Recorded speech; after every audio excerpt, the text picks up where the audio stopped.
College Lunchtime Talk. Our lunchtime talk today is a theory of punishable participation in universal crimes, a book launch, and we're very honored and pleased to have the authors of a new book. You should have a flyer with a copy of the cover and two links. One where you can actually order the book online, and the other is for the free download that's available for the book itself, which is a wonderful feature, I think, for the book.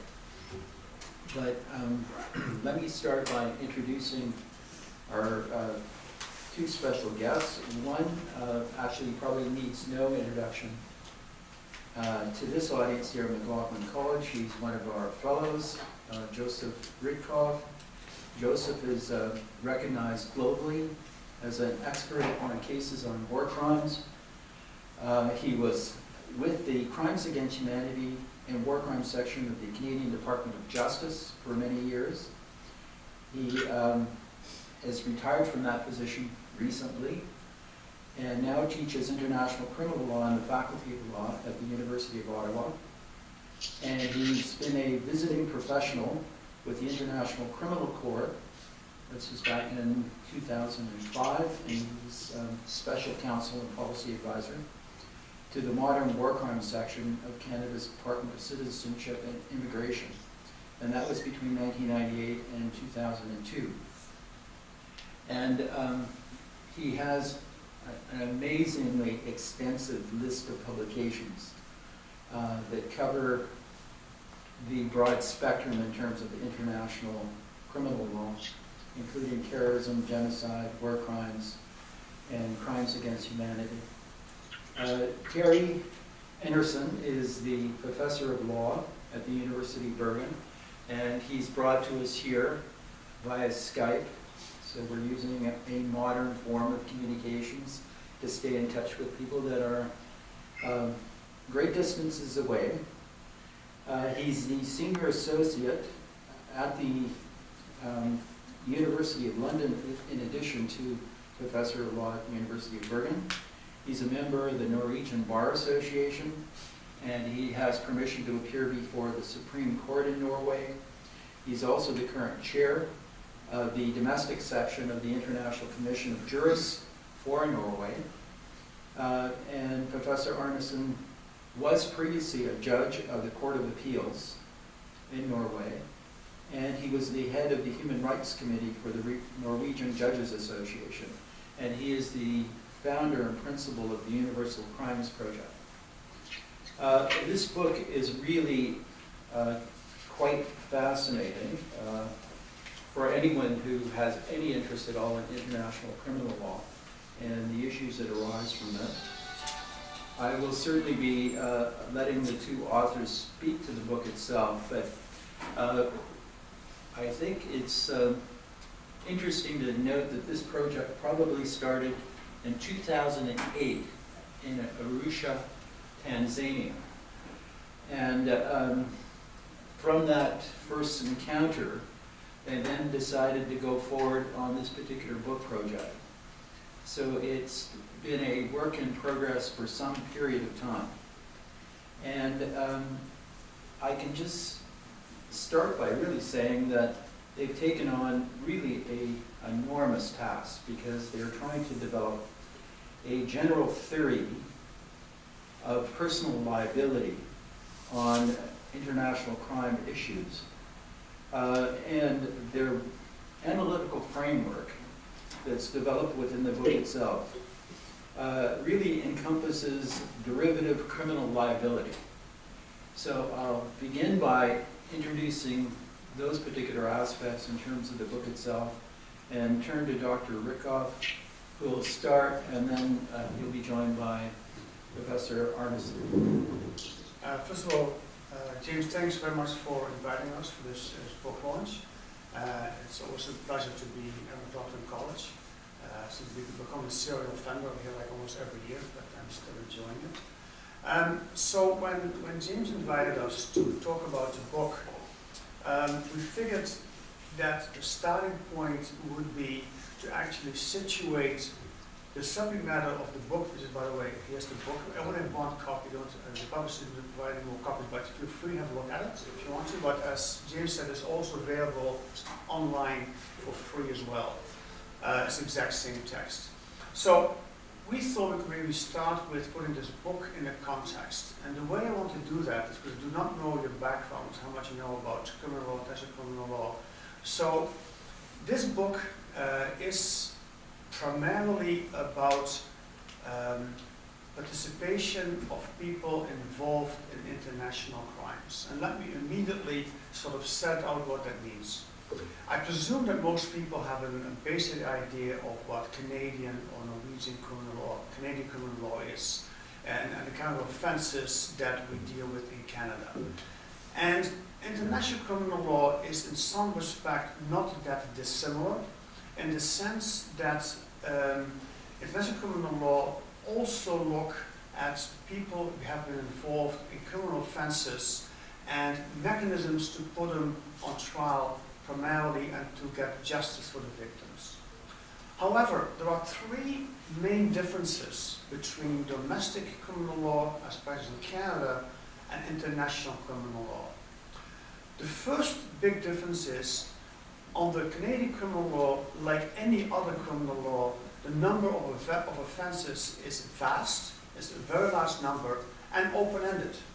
In the sense that if, this is how I see criminal law, if the legislator in Canada, Canadian Parliament, is of the view that a particular behavior is touching the norms of society and violating norms of society, they will often create a new criminal offense and add to the criminal code.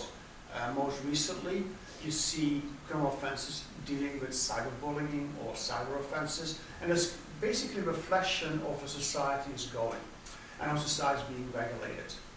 So in that sense, it's open-ended, and in that sense, you have like a large number of offenses.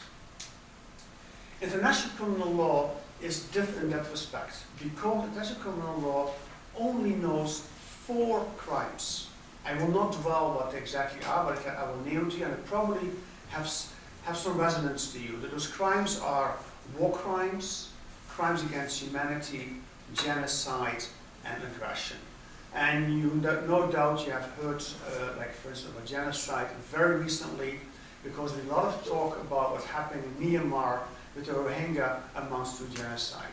You probably also know that last year the Canadian Parliament called what is happening against the Yazidi minority in Iraq by ISIS also a genocide.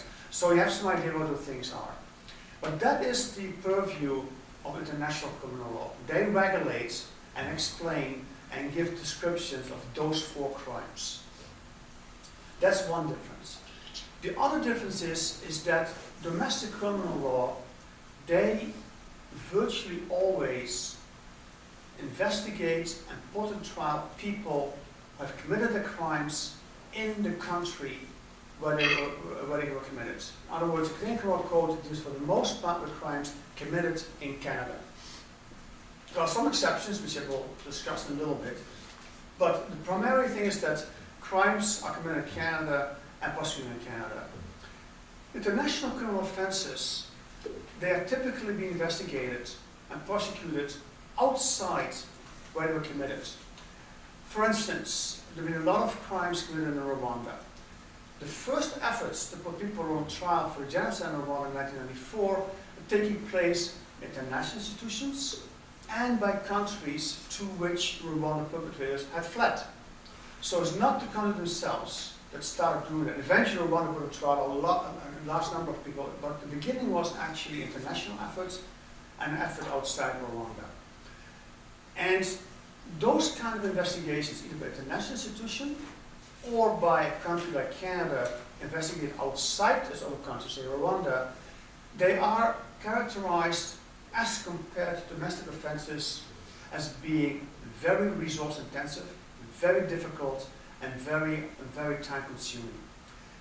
Because if you have an investigation, say in Canada, for a crime is committed, like say a crime of murder, A typical sequence is that the police knows the crime was committed and they're looking for who did it. And when a person is found, that person is being put on trial. It can take a long time, but the investigation is fairly straightforward. International crimes is different. In most cases, what is known is the perpetrator. International investigators or prosecutors know who has done it, but don't have to put the crime together. They have to put together the evidence to put that person on trial, which is, it sounds easier, but it actually is much more difficult because you know the person, quite often someone who's quite powerful and high up in hierarchy, and you try to get a lot of evidence to put together to actually put this person on trial, and it's not easy, especially since most cases are being investigated outside the country where they were committed. If Canada wants to investigate a crime in Rwanda, former Yugoslavia, or Peru, or Myanmar, first they have to get permission to investigate, and then they have to find witnesses who were present during that particular crime, quite often a long time ago. It makes it much more complicated, and that I have learned firsthand when working for the War Crimes Section of the Department of Justice. So there's a second difference. The third difference, and that's where our book comes in, the third difference is most crimes at a domestic level, like in Canada, involves perpetrators who committed the crimes themselves. And by themselves I mean they actually had their own hand in it. They're the ones who committed the murder.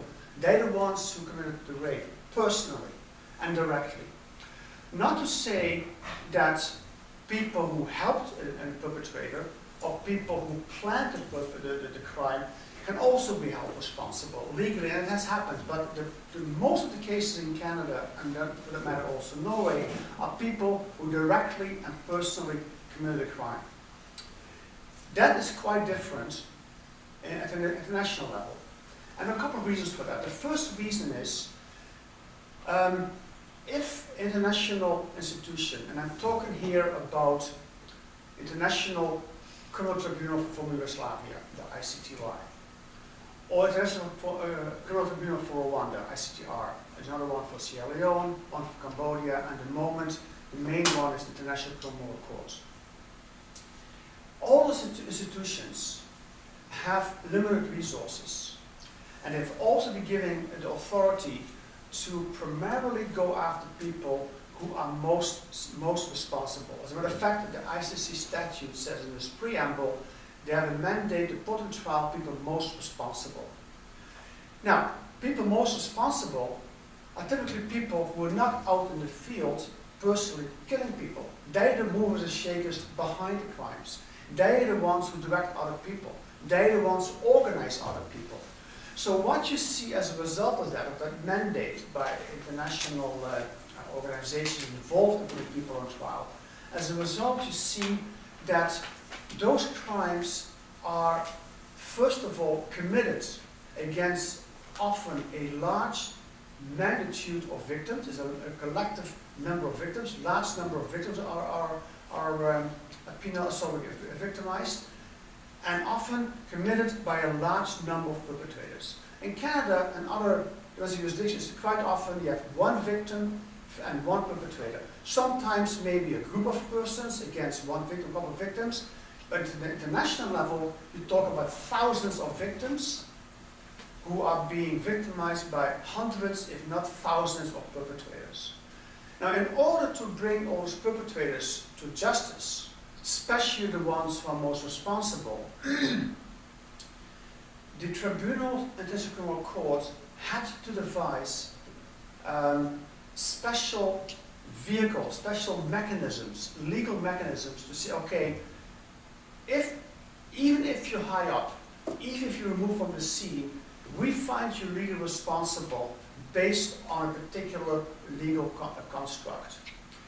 And the construct that they used at the tribunals, the ICTY, ICTR, is quite different than what they did at the ICC. And I won't go into detail, but I'll mention quickly that ICTY, ICTR used a notion called joint criminal enterprise. Basically, they look at a group of people who together and jointly, and from the beginning, from the planning stage to the execution phase, together formed a plan to affect a large number of victims and then actually carry that plan out. So that is what we call a joint criminal enterprise. The ICC used a concept called co-perpetration, which is primarily designed to get the people highest up in an organization, such as heads of state, such as heads of security agencies, who, give an example, the ICC indicted al-Bashir, the president of Sudan, for what he and his army and his paramilitary colleagues did in Darfur, charging with crimes, humanity, war crimes, and also genocide. So they developed this particular concept to get at people who are very high up and very far removed. Now, what our book is trying to do, so let me go back. So as a result of those developments at the different tribunals and ICC, there's been a lot of debate, both by judges and by academics, to see, okay, how far can you stretch those kind of concepts, and how far are those concepts actually based on existing legal principles. So a lot of academics have looked at those principles and those concepts and have criticized it and tried to expand it, tried to explain it. What our book is trying to do is to take all those developments and say, okay, first of all, how can you put all those efforts of holding people responsible who are not directly involved, but who are like either higher up or further removed, and those things that have been developed at different levels, different stages, and different time periods, how do they fit in one general theory? Because as odd might seem, since the very first International Tribunal, ICTY, started working in 1993 until now, there's been no overarching legal theory about how this should work. If you look at theorists at the domestic level, quite often not only do theories explain why criminal code has a certain number of crimes and what they are and why, or how far a perpetration concept can go, and quite often those theorists explain it, but also inform people who want to actually use it for other crimes, for other types of involvement. But oddly enough, we found that at the international level, while academics have looked at aspects of liability, we could not find an overarching theory of liability. So there was one thing that we looked at and we tried to address. Secondly, most academic literature so far has looked at what has the jurisprudence said at the international level. What has jurisprudence said by the ICC, ICTY. But since they can only take on a small number of perpetrators, and for instance the ICC says they can only do a small number, they are hoping that actually most of the people involved in particular crimes are taken on at the domestic level by prosecutors at the national level. So that body of work at the national level is becoming more and more important and more voluminous. But again, we noticed that you saw here and there an academic looking at one case in Germany or one case in the Netherlands.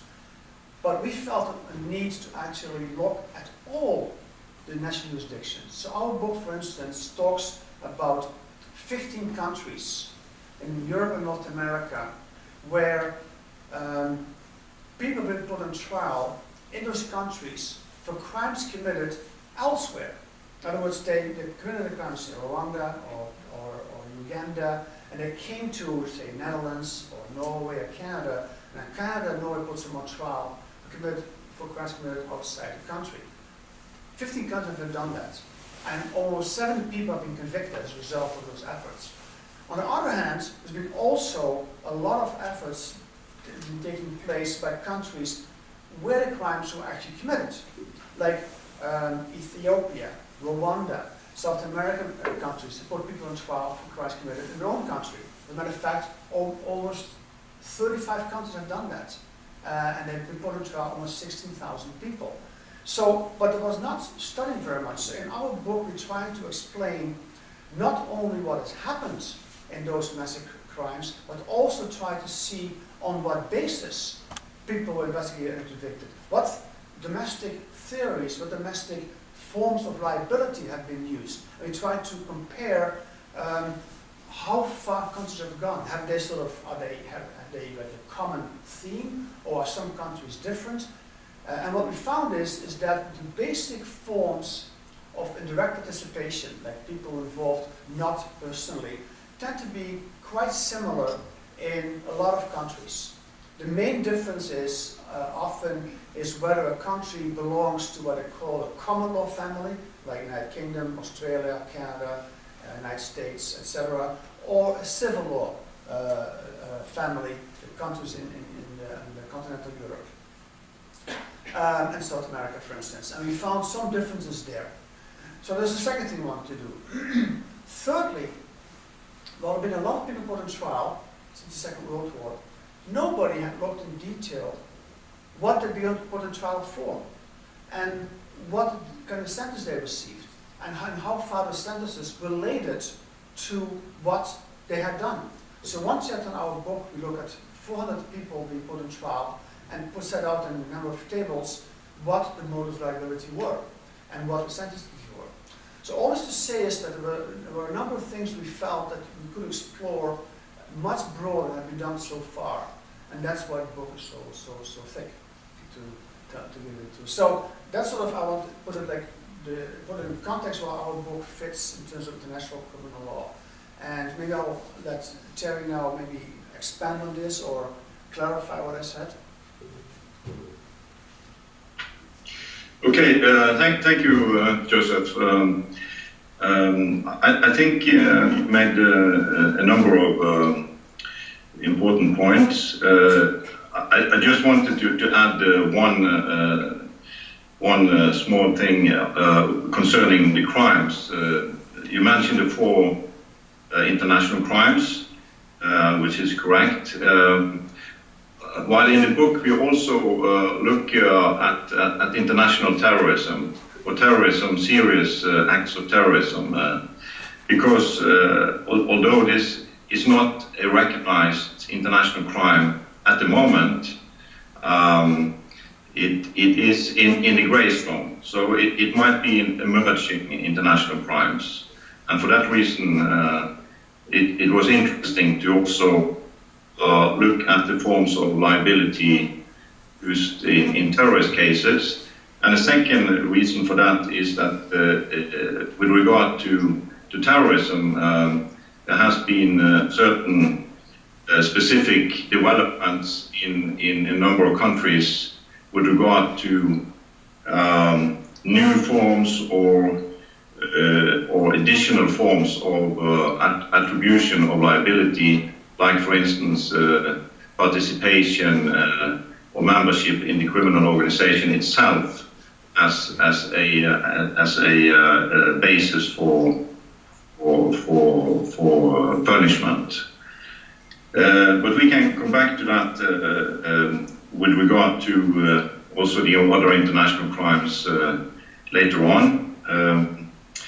In other words, that particular form of liability called membership or participation in an organization. Another point you made, Joseph, was that there are a number of perpetrators quite often in many of the cases, and this means that what is often very important in those cases it is the norms of attribution of liability. So how do you attribute liability to the different kinds of participants in such large crimes or criminal enterprises? And this, of course, has been central to our book, both the theoretical part and also the empirical part. So what we have tried to do is to develop a conceptual framework for assessing and also understanding the norms of attribution and the development that has taken place. And if you look at the international level, you will find, as we have documented in the book, that at different tribunals they have used different forms of liability, and that also goes for the national level. There are a number of different concepts being used, partly with the same content, just the names that are different. But it's also a fact that similar or even the same wording or the concepts may contain different content. So what we are trying to do is to seek a common conceptual framework, and then we have applied that framework to the empirical study in order to organize the empirical study, and then from that those findings, empirical findings, has then been used to inform again the theory. So it has been two different parts, but they have also been used to inform each other. So I'm not sure, maybe I should try to explain something about the theory. What do you think, James? Are there specific questions you would like to start with? Sure. I mean, I'm just drawing on my personal interest here in terms of this, but your book seems to focus centrally on the notion of derivative criminal liability. Can you clarify that in more detail? Yes. Well, you know that's a concept that's being used by some other authors. I assume also in national jurisdictions, but certainly at the international level in the works of several authors. And what they often mean by that is that the liability is derived from the acts of a principal actor, a principal perpetrator, or from the act itself. While we use the concept in a different way, because we think that there is a principal difference between the norm describing the crimes, describing which fundamental values and interests that are protected by the criminal descriptive norms, and on the other hand, attribution of liability. So we think that the second category, liability, is derived from specific norms of liability. So for that reason, we developed a scheme where we assert that there is a basic form of liability. So for instance, liability for a specific crime, liability for crimes against humanity.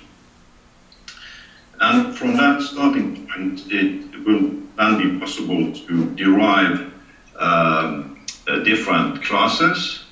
And in the book, we operate with three main classes of derivative liability: inchoate liability, efficient liability, and accomplice liability.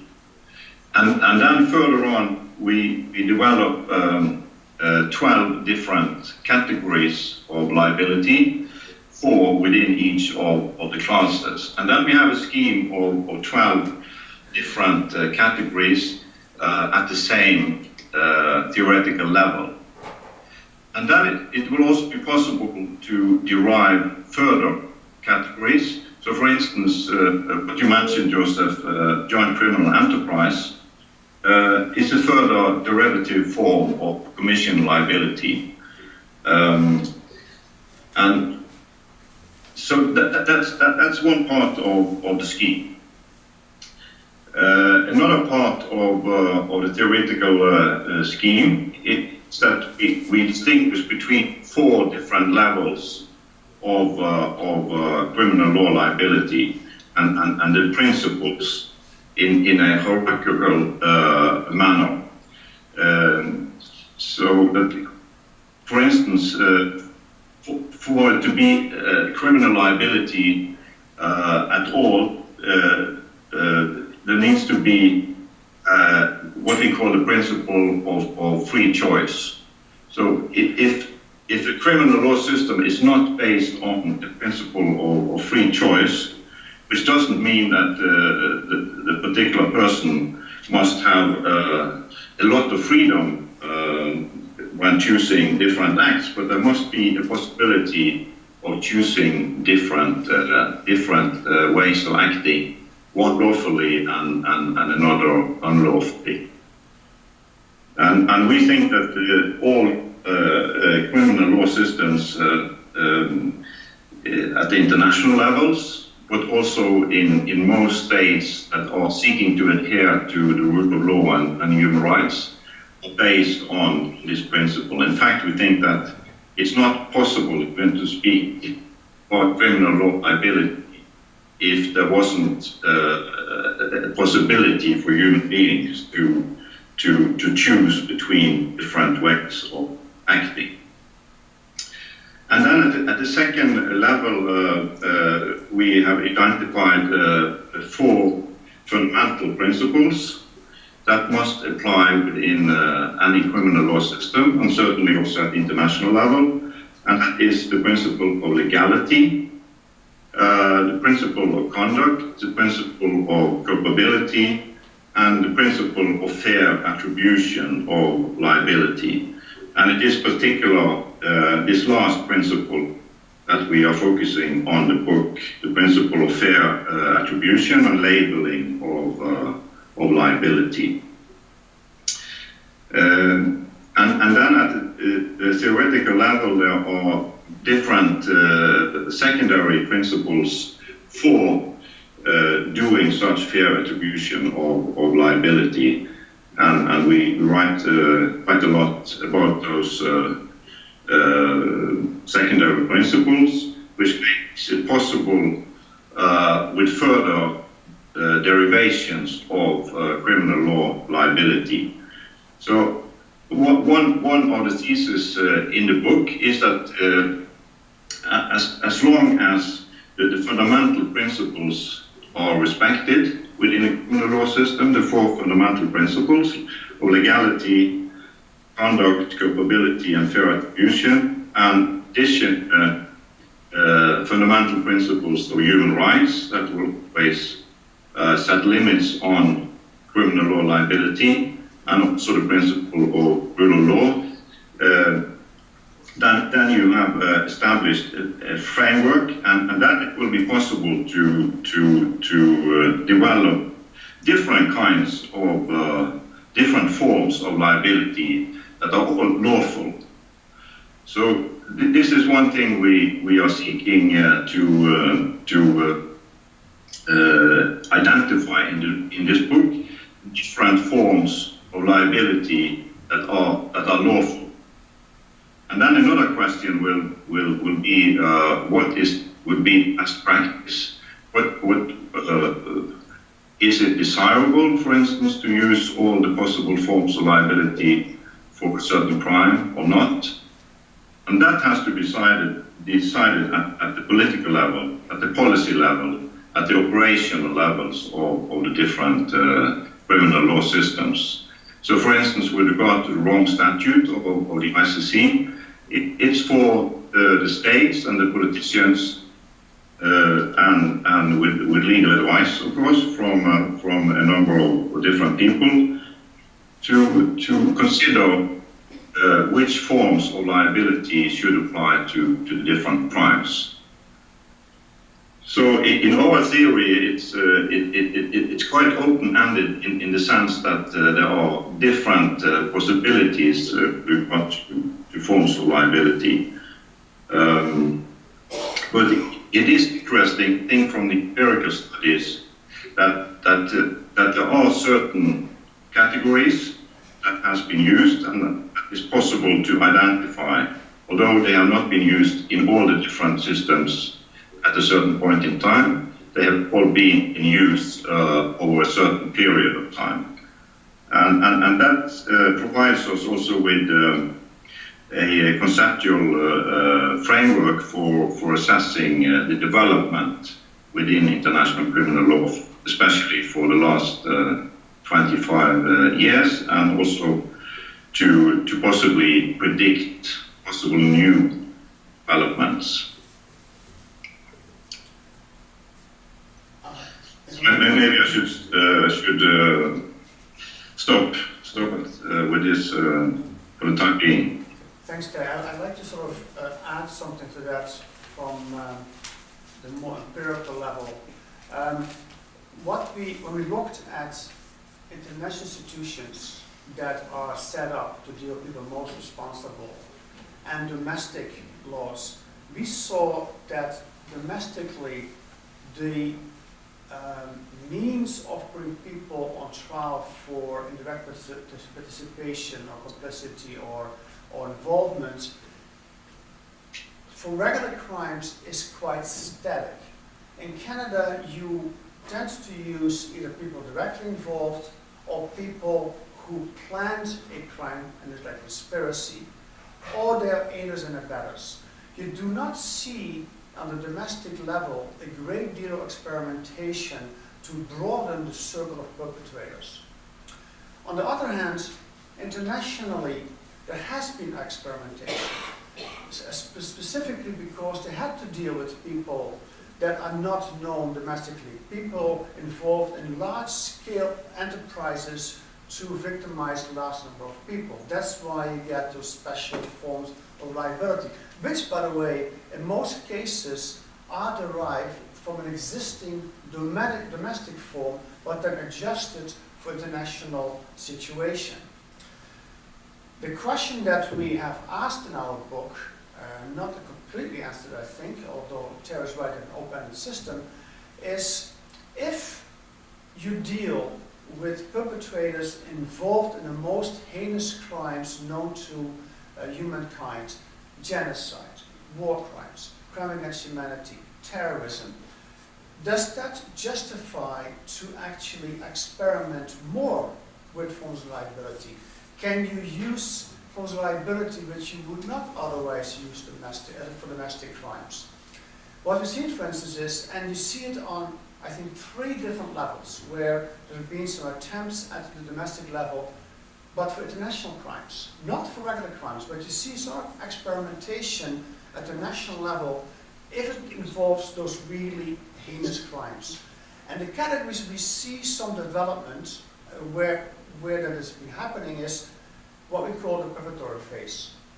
There's no doubt if somebody is involved in committing a crime, even indirectly, by ordering a crime, by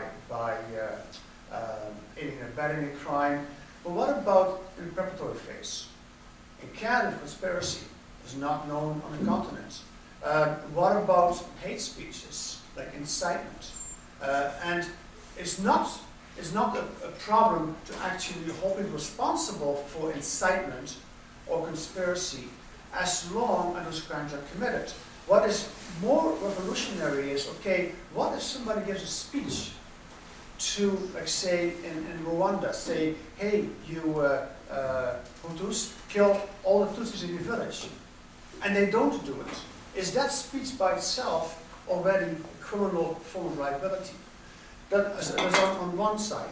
The other side is, and it was, as Terje alluded to, at one point in time, after the Second World War, the Nuremberg Tribunal, which you probably have heard of, had a form of liability called membership.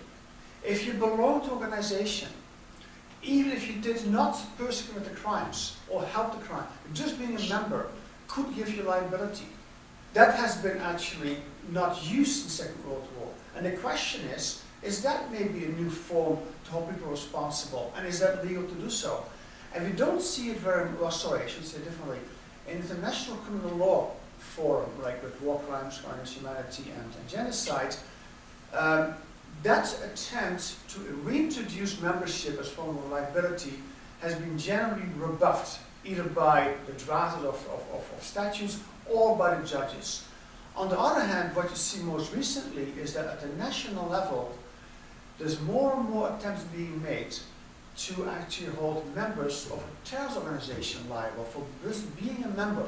And you see it in surprising places. You see it in the United Kingdom. You see it in Germany.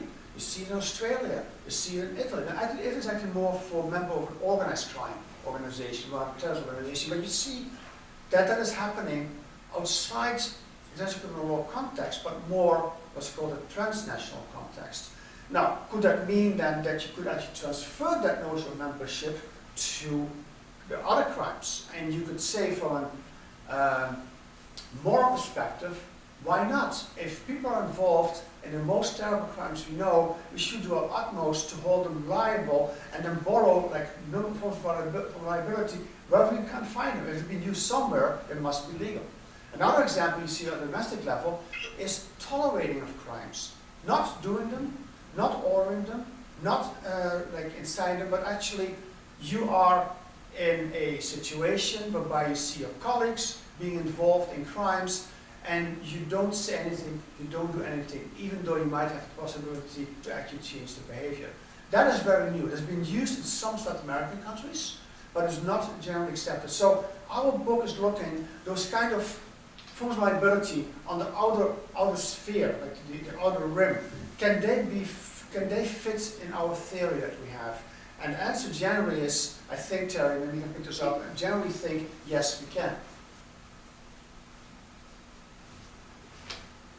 Yes, right. But then also in the book we make a distinction between the criminalization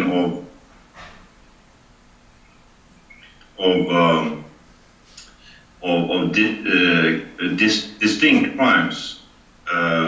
These are typically the inchoate crimes that might be criminalized as distinct crimes. For instance, conspiracy, attempt. So we make a distinction between the criminalization of certain forms of liability as distinct crimes, and if that is the case, then, for instance, the legality principle will apply. So that there must be a specific crime description being made in national statutes or in the statutes of the international tribunals. Whereas, on the other hand, where the form of liability is not criminalized as a crime in itself,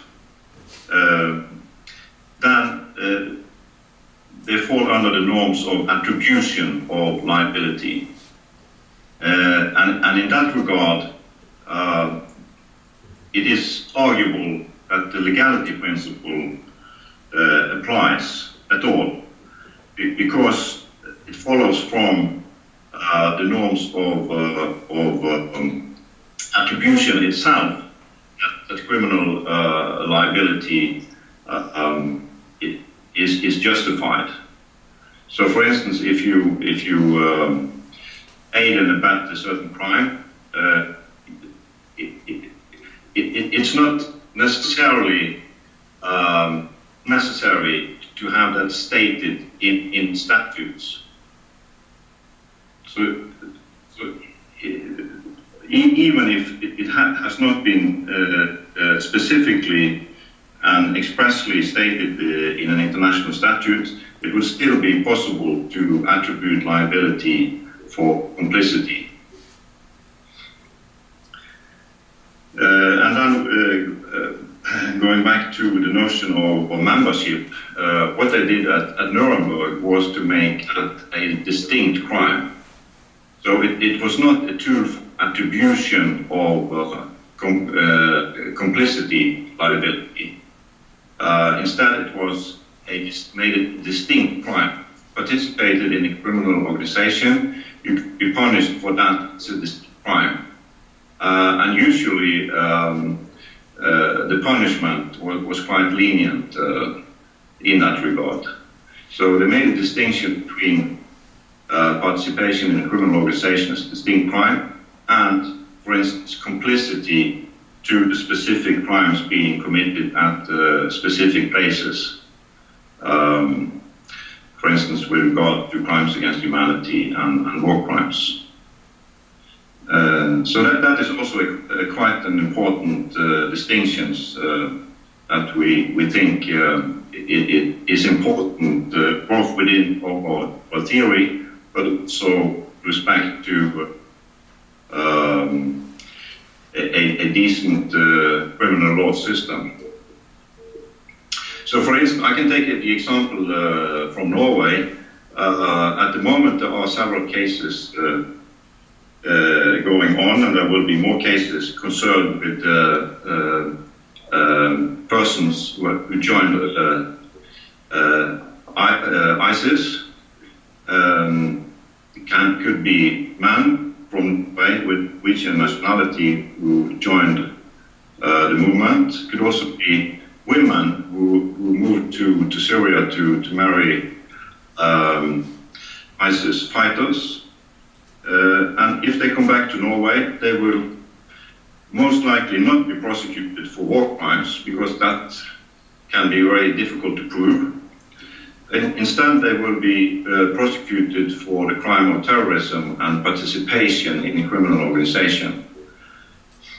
And in fact, the punishment for such participation is quite serious. So in one case, for instance, a person received a sentence of 9 years for being just a member of the criminal organization, while it was not proven that his contribution had actually had any causal effect on specific crimes. But it is true that also that kind of liability as a distinct crime is fitting quite well within our general theory. So we are not suggesting that this is legal or lawful practice as a point of departure, but I think there are certain specific features that one should be aware of and probably take more into account also from a legislative point of view, so that the punishment for such participation is not unproportionate to the actual conduct.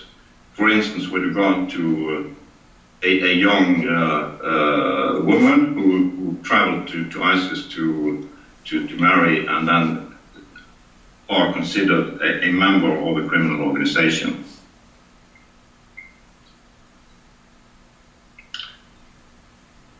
I'd just like to add that, so maybe end this portion with a little anecdote, and maybe either James or Peter always want to ask some questions. And the anecdote is that both Terje and I have talked about the notion of membership being a crime or liability. And I remember the first time we discussed this, when we talked about the book, was actually in Norway when we went on a Norwegian ferry through a Norwegian fjord, beautiful surrounding areas. And here are we arguing about membership. When I told my wife that she thinks we were both crazy. So, on that note. Okay, let's open the floor for some questions. Fergus.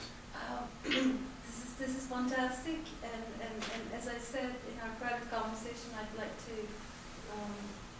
actually use this material in law classes directly. My question is about the country selections that you have.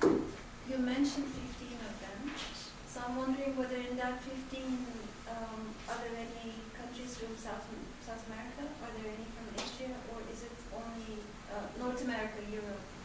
And is there a reason for that? Terje, should I take this one?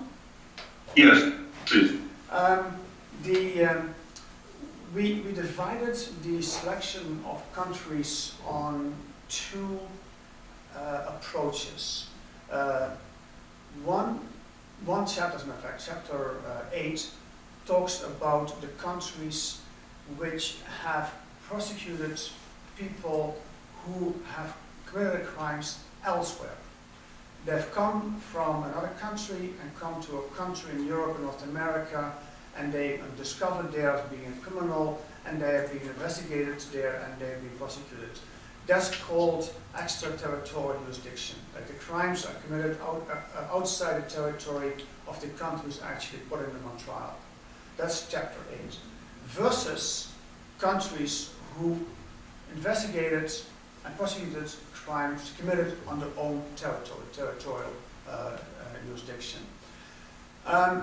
What we did, we were able, thank God for internet nowadays, we were able to find virtually every single case that was decided in countries in Europe and North America, extraterritorial jurisdiction. We found every case online that explained what kind of liability they used and what principles. So we think we found every case, and luckily as well, between our two backgrounds, we could read most of the languages that we were available. Like a number of cases were actually in Nordic countries like Sweden, Norway, Denmark, and Finland, and a lot of in Belgium, France, Holland, Spain, Italy, like most countries, and then North America, Canada, and the United States.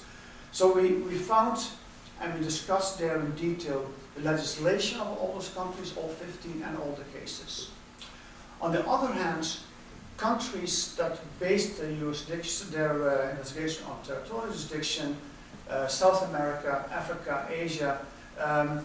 First of all, there are a lot of cases, over 16,000 in 35 countries, and they are not as accessible. They're actually not very accessible at all compared to the European North American countries. So what we did there is, while we relied for the ones in North America and Europe on direct information, like primary sources. For the other countries, we relied on a combination of primary sources, like Bangladeshi cases, or East Timorese cases, which we have, or secondary, where we looked at cases in South America, Central America, we looked at 6 countries there, and also Ethiopia. So for outside Europe, North America, we've looked in Asia at Bangladesh and East Timor. In Africa, we looked at Ethiopia. In South America, we looked at Peru, Chile, Argentina, Mexico, Colombia, and also, I think, Guatemala. And we also looked at European countries that based their crimes, their investigations, also territorial jurisdiction, namely the country of former Yugoslavia, Bosnia, Croatia, and Serbia. So for those countries, we definitely have, I think, have a fairly good overview. But we tried looking for cases like, and we knew that there were a lot of cases being decided in the Congo. You can't find it unless you talk to people who were like NGOs working there, like Trial International, or the prosecutors there. Otherwise, you won't find enough information. And that is only finding the cases, let alone the reasoning by the judges, which is usually not available at all. So that's sort of how we divide. Like one set, we have all the cases, we think, all the reasoning, and as a result, we have some very good conclusions based on the reasoning compared to the countries in South America, Asia, and Africa. Okay, just one more question. So I'm wondering, I know you work in the Canadian context. Of the ones that used extraterritorial jurisdiction, how much of them used the principles of universal jurisdiction? How much of them had internal domestic guidelines for trial? Okay, a good question.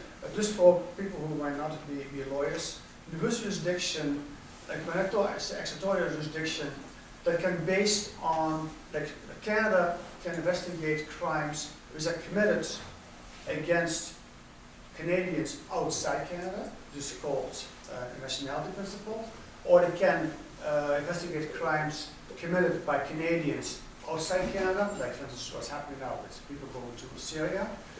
But universal jurisdiction is that you can investigate crimes which are committed outside Canada and the person is later only present in Canada. There's no connection to Canada except the person is here.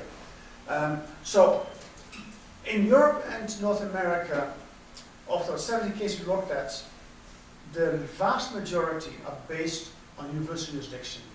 Maybe 10% for people who are actually nationals who perpetrated those crimes when leaving the country. So most actually based on people who lived outside and came to the country and became a refugee and then a citizen, and then they go after them. In terms of how countries decide, is a question, how to investigate, you mean like the priority setting, is what you're referring to? It's not discussed in our book very much, but I happen to know that like 2 countries, Canada and the Netherlands, have publicly made available how they prioritize cases. And the reason they have to prioritize is, like in Canada, for instance, I know from our own experience, is that at one point in time, we had about 500 allegations of people having committed international crimes outside Canada who come to Canada afterwards.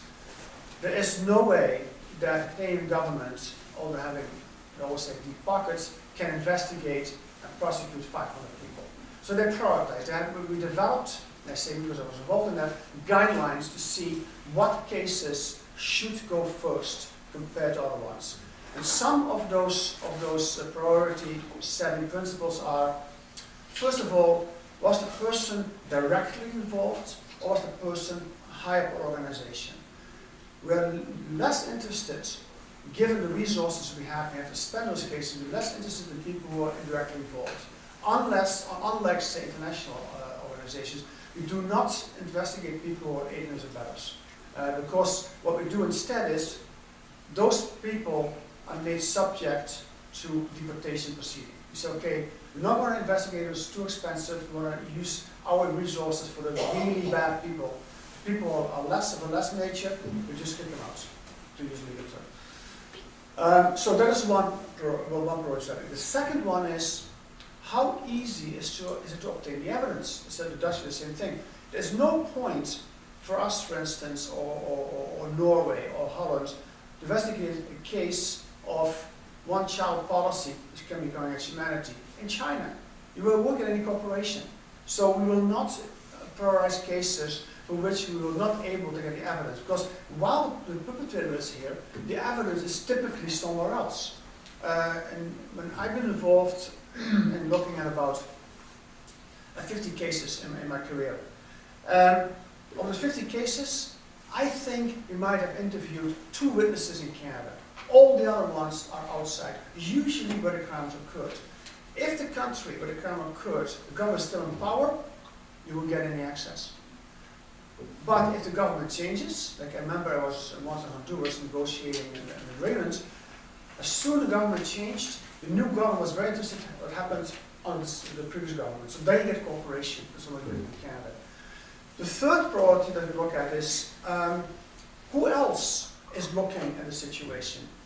For instance, at one point in time, everybody and his dog was interested in a case from Rwanda. There was a lot of Rwandan Hutus who went to all kinds of countries, primarily French-speaking. So at one point in time, you had the French in Rwanda investigating. You had the Belgians, you had the Brits, you had the Germans, you had the Canadians, and they all went by themselves. It was hard, they didn't know who was there. Eventually, the Rwanda government said, okay, we're going to have a liaison officer, somebody in charge, who will coordinate this. And then the country said, well, actually, let's do something together. Not that they investigated together, but they would say, okay, if you go to Rwanda, and you have to be in this particular place, like Kigali, would you mind talking to a witness we have in a similar case? So those are the 3 main principles, like what is the person's involvement, what is the cooperation can expect, what other countries are doing, and also at times what kind of crime is the allegation about. We talk about war crimes, crimes humanity, genocide, as if they're the same. They're not. Genocide is clearly seen, definitely at the practical level, as the most heinous crime. So genocide crimes will trump crimes humanity and war crimes. But even other crimes, like war crimes, unlike crimes humanity and genocide, involves not only activities against people, like crimes humanity and genocide is always about people being killed or raped or deported. It also involves property crimes. If we have to decide between a crime against a number of victims which are people as opposed to property, we will pick the people. So another broader principle, we will not pay much attention if the person is involved in just property crimes. Terje, do you have anything to add to that? No, not in particular, Joseph. No. Thank you. Thanks.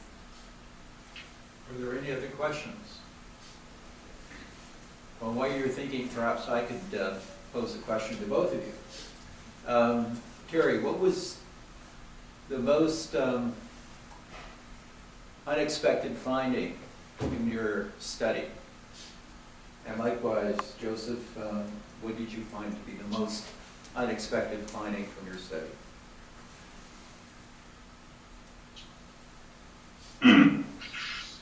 Hard question. But I think maybe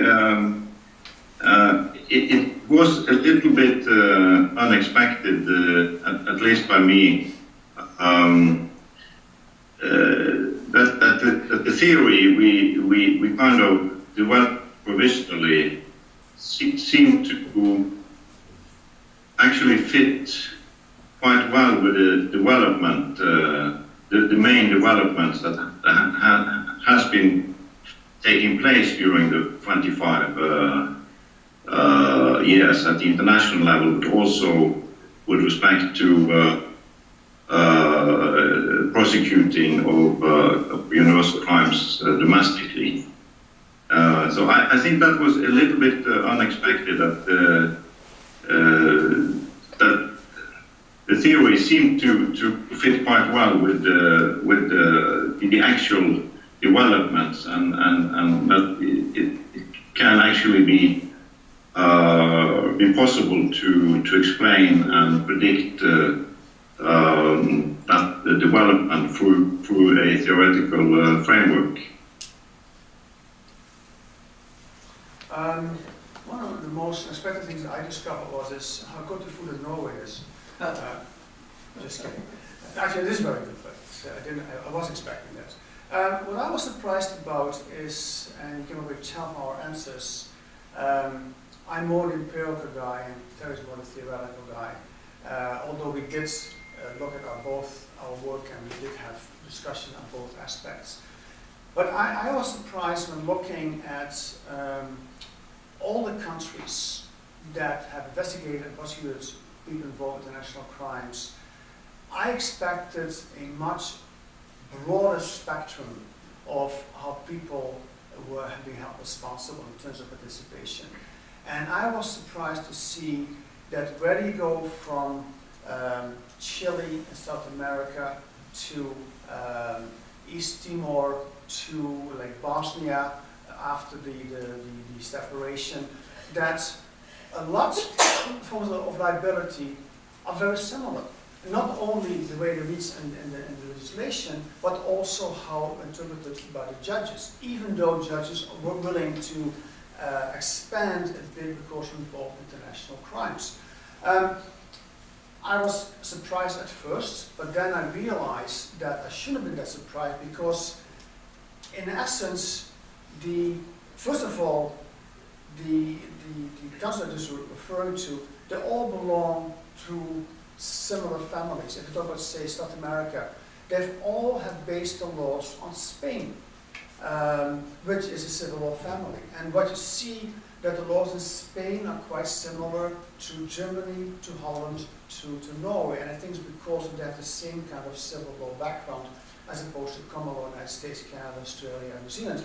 But in between those two families, it seems that and you don't see very often that that judges look at other jurisdictions, but I think there's this innate sense of what is just, and what is fair, and what is legal. And I think since they sort of come from that perspective, is eventually it was not surprising they were like very similar. And I think that's why what Terje said, the theory we had as well is a kind of a broad theory, not everything would fit in there, but I think that's why it also fits quite well. Joseph, how much do the judges refer to the non-statute definitions? It's starting more like it's in the. It's interesting. We comment on that. The national jurisdictions, national judges, do refer quite regularly to international institutions like ICTY, ICTR, and other ICC when talking about crimes, because they were developed internationally. So when the Canadian judge or Dutch judge or German judge wants to give meaning to the domestic variation of what's the war crime of, say, deportation, they will look very quickly at international law. On the other hand, when they're looking at forms of liability, they're much more hesitant. I've seen it much less, and the reason is because while international crimes are new, they are new in domestic legislation. I mean, some have known war crimes for a while. It's been around since the Second World War and been developed in some detail, but not crimes against humanity or genocide. So they have nothing domestically. But on the other hand, most of liability have been used domestically for centuries, for ages. So they have developed jurisprudence for a long time. And I think they're reluctant to set it aside right away and pick up international jurisprudence. Although international jurisprudence quite often has its starting point at the domestic level, this interaction between domestic and international jurisprudence is quite fascinating for people like Terje and me. But as there are some forms of liability, like for instance, there's one called command responsibility. That is the forms of participation of people in charge of other people do not necessarily tell them what to do, but they are in charge and they see them, other people under them, committing crimes and do not anything to either punish them or prevent that. This is command responsibility. And since that is not known in domestic legislation, that's where the judges at the national level are quite willing to see what was said internationally.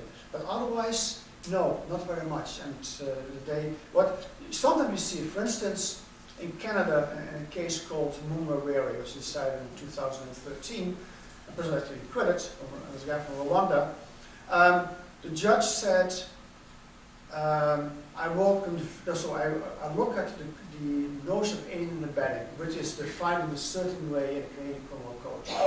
And he said, well, but since it's not really domestic crime, but international crime, I also should look what the national jurisprudence has said about this, and I should actually add that to my definition of aiding and abetting. So it does happen, and a bit more than before, but compared to the crimes, it's quite negligible. Could I add a little point? And that is, by developing this general framework for the different forms, the typical forms of liability, it makes it easier to compare liability for different crimes, also at the international level. So, for instance, with regard to genocide, and inspired by the Genocide Convention, incitement and conspiracy was mentioned as particular forms of liability. And this has been implemented in the statutes of the international tribunals, including for the ICC. Whereas those very forms of liability have not been applicable to crimes against humanity and war crimes, which is in a way a bit strange, since they are all considered international crimes at the same level. Why should there be so different forms of liability some forms applying to one crime, whereas the same form of liability do not apply to a similar international crime. So I think the scheme we have developed makes it easier to ask those questions, at least. Would you like to follow up on that, Joseph? No, I totally agree with you. I mean, there are probably explanations why the observation you made happened, like why especially things like incitement and conspiracy were contained in the Genocide Convention but not transferred, say, the Rome Statute to other crimes. And it has to do with the fact that when the country was negotiating in 1998 in Rome about those forms of liability, it fell really down on this divide of the common law and civil law family. Well, most everybody, and we noticed as well, every country has the what we call inchoate crime, a crime that you try to do something to try to prevent somebody else to do a crime that does not happen. Like attempt, you try to do it and make a crime, but you prevent from doing so from outside forces. Attempt is known everywhere. But conspiracy and incitement is much more known in common law countries. It's not well known in civil law countries. It's here and there, but not generally speaking. And that debate played itself out during the Rome Conference debates, that civil law countries were very reluctant to add concepts, international statutes they might have to implement, and they did not know so far. But you're right, from a theoretic perspective, it makes no sense whatsoever. Like, I mean, if you and we know that in the past, there's the United Nations think tank, International Law Commission, has said exactly this in '54 already. Like, we should expand this to all the crimes. It just makes sense. But since the ICC statute was a product of negotiations, some things which make sense and are useful did not always find its way in the statute. There are a lot of compromise in the statute, and this was one of them. I wonder if I could ask a concluding question. And I'm going to start by asking you why you prefer the term participation as opposed to complicity. And the second part of my question is, on the question of standard of proof, did you find that there was, at the domestic level and also at the international level, a uniform standard of proof? Terje, shall I take the first one, you take the second one, or vice versa? Maybe vice versa. Okay, you go ahead then. If you take the standard of proof, Sure. maybe. Sure. You want to start, Terje, on the first one? Okay. It is true that when we started the work, complicity was central to the research idea that we developed. But then we came to the conclusion that we wanted to look at all different forms of liability. And then the notion of complicity was too narrow, because in fact it only covers one of the three classes of liability. We would like to include inward liability as well, and also different kinds of commission liability, for the reason that we wanted to look at all forms of liability and all kinds of participants, regardless of role or position within the power structure committing the crimes, and regardless of the perpetrators being executors at the ground, being at a mid-level within the power structure, or at the top of such a structure and being the masterminds behind the crimes. So for that reason, we looked for a concept that would cover all the different kinds of participants and all the different forms of liability. I know why James asked me this, both questions, because he and I have worked together a lot on refugee law issues, and refugee law especially, one aspect of exclusion. Those questions are much debated. And as a matter of fact, the notion of complicity is used in refugee law as a broad term including all forms of external liability by every level of the court can, including the Supreme Court. I'm here to tell you, James, that all those courts are wrong. Because that might be a nice sort of easy way of saying, well, in Canada, in refugee law, we call this like overarching term complicity. In international criminal law, it's inaccurate. And the reason is that the Genocide Convention, to which Terje referred earlier, they use the word complicity as one of the 5 types of involvement. So if that's one of 5 types of involvement, it can never be a generic term.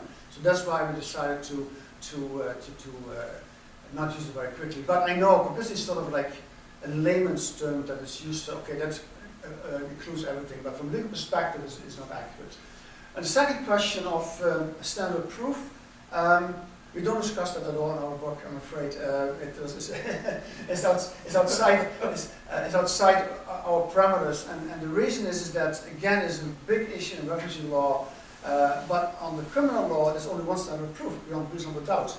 Now, you can discuss whether that standard is different in different countries. When we looked at the cases decided, and we looked at direct involvement and the cases which is decided, there is often discussion about credibility of witnesses, credibility of the perpetrators, and whether a case was proved beyond reasonable doubt. And then sometimes the court will say no, sometimes they will say yes, and then they typically say it does not reach the standard beyond reasonable doubt. And quite often what they say in Germany about that, or in Holland, is quite similar to what a Canadian judge would say. Like you have to be as sort of say in the layman terms, more than 80% sure you are as a judge. And if you're not, then it doesn't meet the standard. The problem with refugee law is at least 3 standards you can work with. But in the criminal law is only 1 standard. And it's quite, and even international judges have used beyond reasonable doubt, and the way they define it is very similar to what has happened domestically. So that's why we did not discuss it. Just ask one last question. You mentioned a possible 4th volume in the series, and would some of these issues be covered further? Maybe my question is to you. I don't know whether you hear me, but so apparently there's going to be a 4th volume, which looks at the trial procedures. Is that right? That's the plan. Yes. Okay. Yes. So because it's a big underbelly of international criminal law. There's a lot of debate going on there. So I guess we'll look forward to that 4th volume. Okay, thank you very much. Okay. The next thing is. Okay, it's up to me now to thank our 2 distinguished guest speakers for their presentations today and for answering all of our questions. And unfortunately, I can't present this directly to you, Terje. But you're going to have to come. You're going to have to come to York University to receive this, so that you have an excuse now to come here. Joseph, thank you very much, and Terje, thank you very much for your visit today and for your presentation. And we look forward to that 3rd and 4th volume for your series on universal crimes. And thank you so much for enlightening us today in terms of participation in international crimes and the punishment, the theory of punishment and participation in universal crime, excuse me. Thank you so much.